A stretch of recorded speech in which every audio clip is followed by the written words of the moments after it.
सद्गुरु के सानिध्य में, सद्गुरु के सानिध्य में, सद्गुरु के सानिध्य में, समर्पण के संस्कार में आ जाती है जब कोई आत्मा, तो घट जाएगी उसके जीवन में अनुभूतियाँ, अनुभूतियाँ, अनुभूतियाँ, अनुभूतियाँ।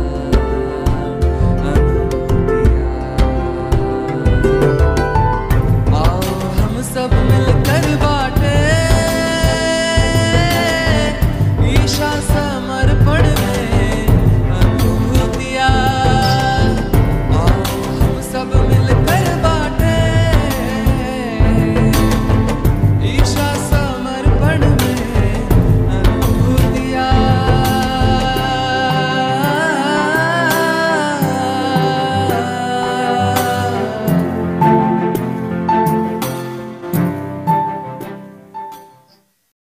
नमस्कार, जय वासवाणी। भावनगर में वीडियो शिविरों का प्रारंभ हुआ और लोगों को बहुत अच्छी अच्छी अनुभूतियाँ शुरू होने लगी और अनुभूति की वजह से उनको इंटरेस्ट बढ़ता गया, उनका विश्वास भी बढ़ता गया, श्रद्धा भी बढ़ती गई और लोग जुड़ते चले गए। शिविरों में भी अनुभव हो रहा था, व्यक्तिगत भी अनुभव हो रहा था।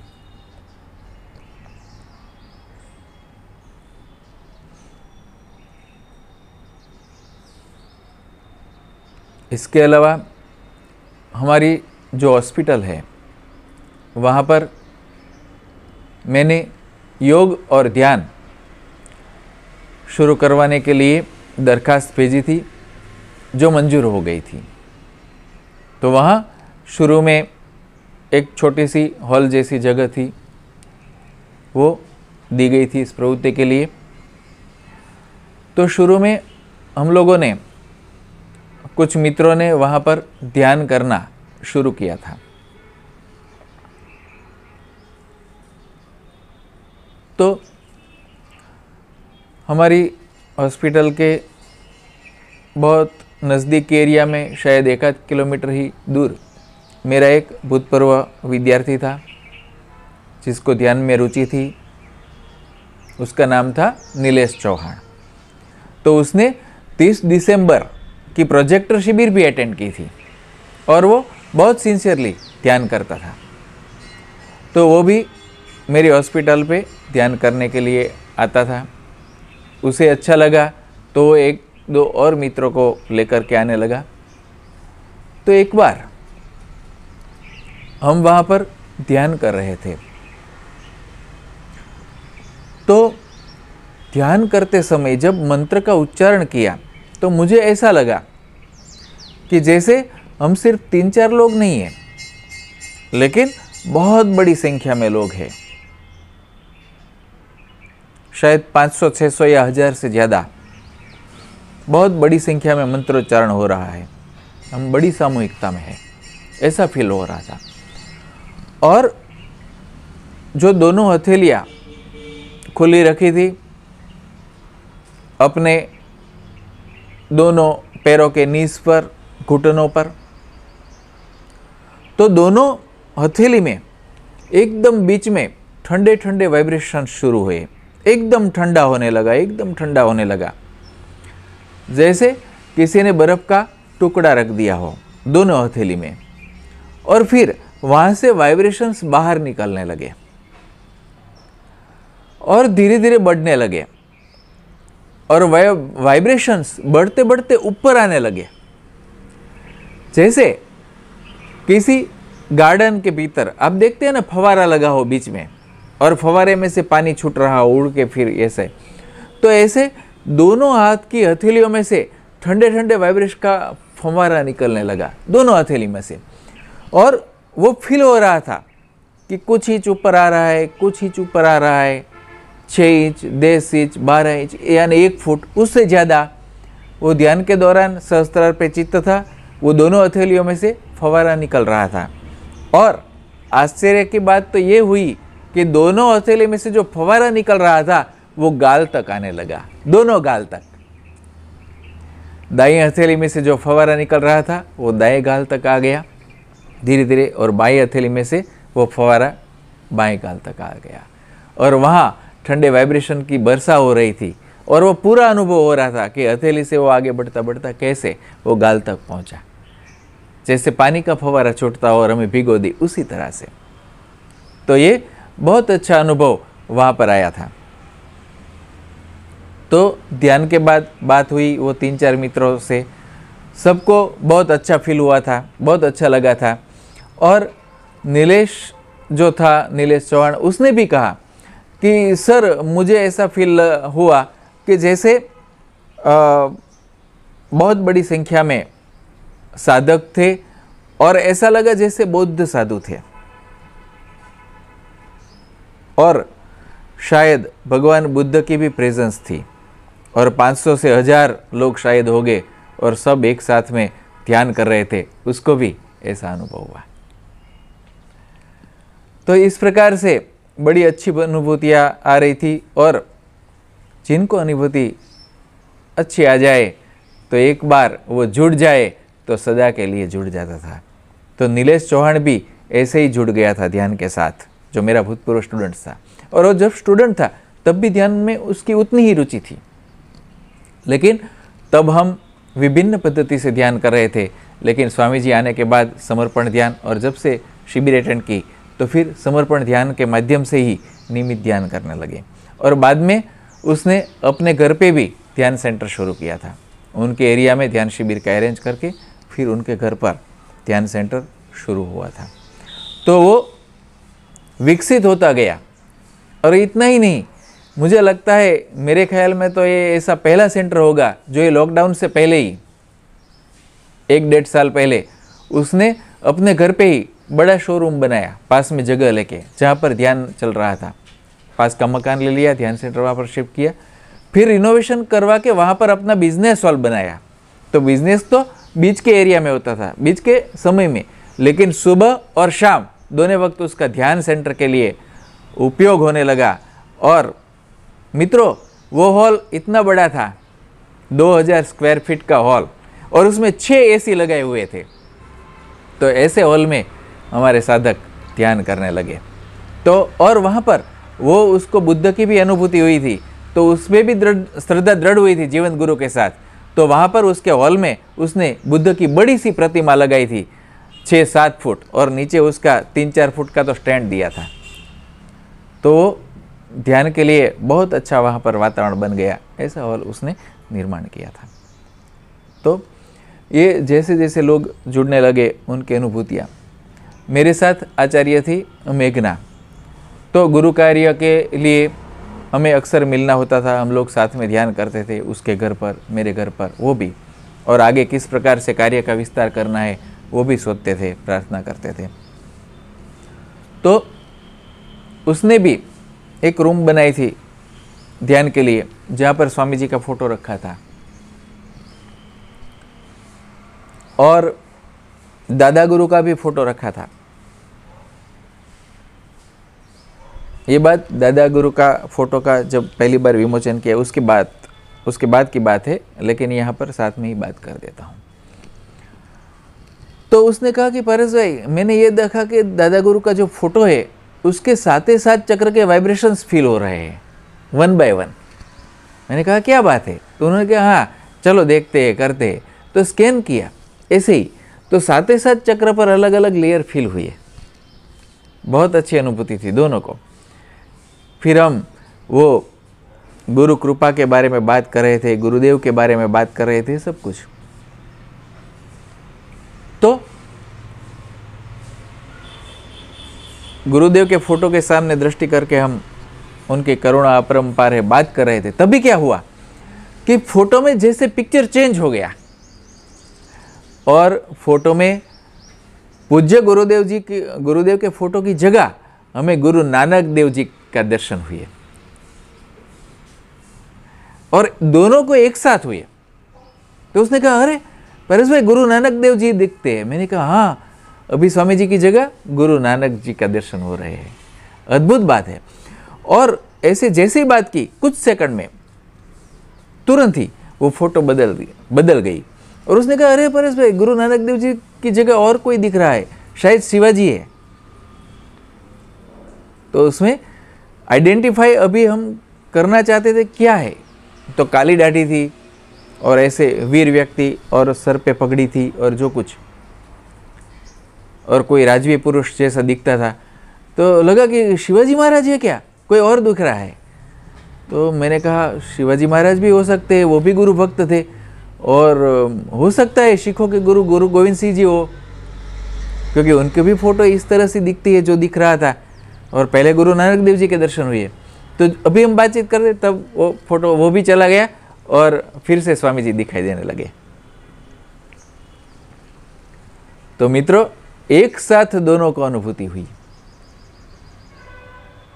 एक विशेषता है, अगर भ्रम हो तो भ्रम एक व्यक्ति को हो सकता है, एक साथ दो व्यक्ति को एक समय पे एक सा भ्रम नहीं हो सकता। तो एक साथ अनुभूति हुई, वो गुरुदेव के दर्शन हुए, भूतपूर्व गुरुदेव के दर्शन हुए, वर्तमान गुरु में, जीवंत गुरु के छवि में। तो मित्रों, इसी से प्रेरित होकर मैंने अपनी चैनल में भी गुरु नानक देव जी के जीवन प्रसंग के 2 वीडियो बनाए हैं, और वो बनाते वक्त भी बहुत अच्छे वाइब्रेशंस फील हो रहे थे। जिन्होंने देखा वो भी बता रहे हैं कि उनके जीवन चरित्र इतना बड़ा है, तो 2 वीडियो बनाए, पार्ट 1 पार्ट 2, और किस प्रकार से उन्होंने भी परमात्मा का साक्षात्कार किया, कैसा उनका समर्पण भाव था, जो भी हमारे लिए उपयोगी है, साधक के लिए मार्गदर्शन दे, उत्साह प्रेरित करे, ऐसे प्रसंग लिए हैं। उसी प्रकार से मित्रों, शिवाजी भी वैसे राजवी व्यक्ति थे, बहुत कार्य किया था उन्होंने भारतीय संस्कृति के लिए, लेकिन वो बहुत बड़े अच्छे शिष्य थे, समर्थ स्वामी रामदास के शिष्य थे, तुकाराम जी से भी काफ़ी प्रभावित थे। तो चाहे उनका क्षेत्र अलग हो, लेकिन वो भी धर्म, अध्यात्म और भारतीय संस्कृति के साथ बहुत अच्छी तरह से जुड़े हुए थे।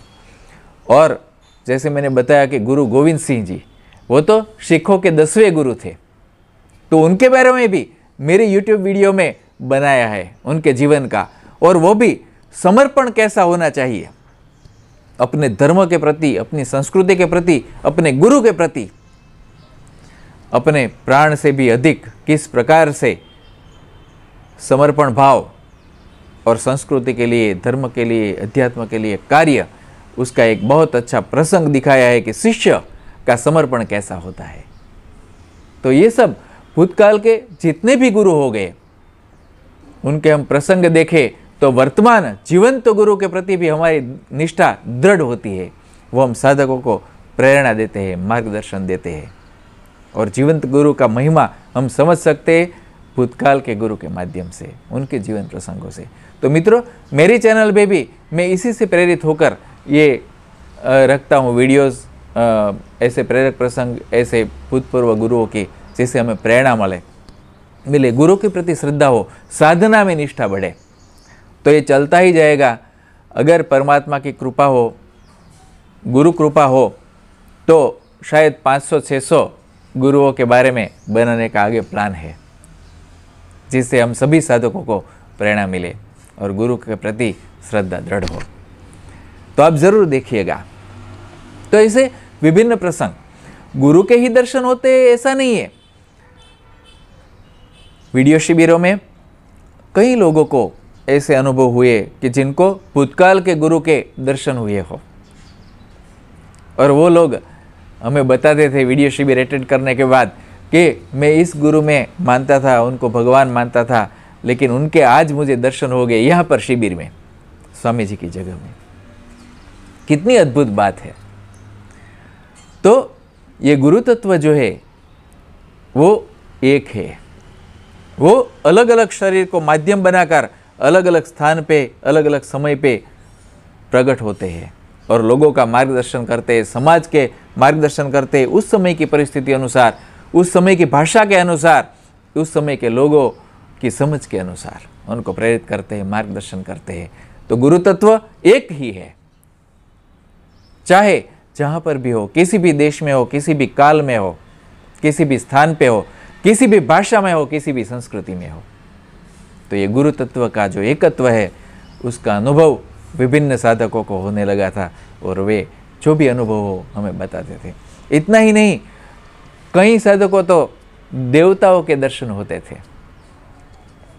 एक बार ऐसा हुआ था कि हम भावनगर में तो शिविर करते थे, लेकिन आसपास के गांव में, आसपास के प्लेस में जो छोटे छोटे टाउन है, तालुका प्लेस है, वहाँ पर भी धीरे धीरे हमने शिविरें करना शुरू किया था। भावनगर के जो भी लोग थे जिन्होंने शिविर अटेंड की, तो उनके जो भी रिश्तेदार हो, उनके पहचान वाले हो, मित्र हो, जो बाहर गांव हो, टाउन में हो पास के, तो वहाँ उनके थ्रू कांटेक्ट करके वहाँ पर भी आयोजित करते थे। वो भी उनके एक्सपीरियंस बताते थे। हम उनको साथ में कन्विंस करने के लिए टॉक भी रखते थे, उनके पूरे ग्रुप को टॉक देते थे और उनकी धारणा के अनुसार उनको संतोषकारक समाधान देने का प्रयत्न करते थे। साथ में उनके जो रिश्तेदार थे उनकी तो सिफारिश थी ही, तो ऐसा आयोजित होते थे।